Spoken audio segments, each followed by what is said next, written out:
diferenças até poderão acontecer. Mas quando a mágoa tem razão, prevalece o perdão. Para sempre assim será. Declare: a minha família debaixo da graça, guardada nas asas de quem a criou. Bem-aventurado eu sou, por ter meu lar na presença do Senhor. A minha família,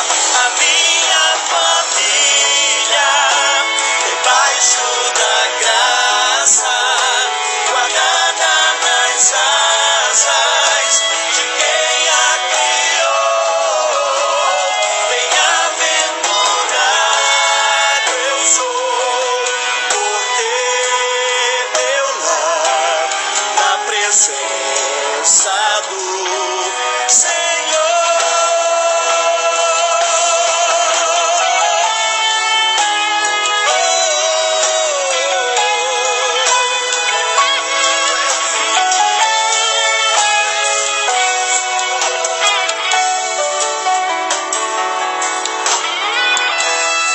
Declare bem forte: um presente precioso eu ganhei.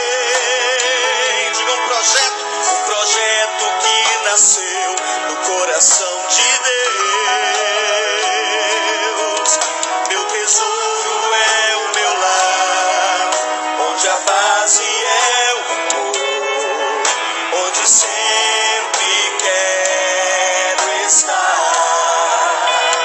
Diga: lá em casa posso ser quem realmente sou. Diferenças até poderão acontecer. Diga aí: mas quando a mágoa tem razão, prevalece o perdão. Para sempre assim será.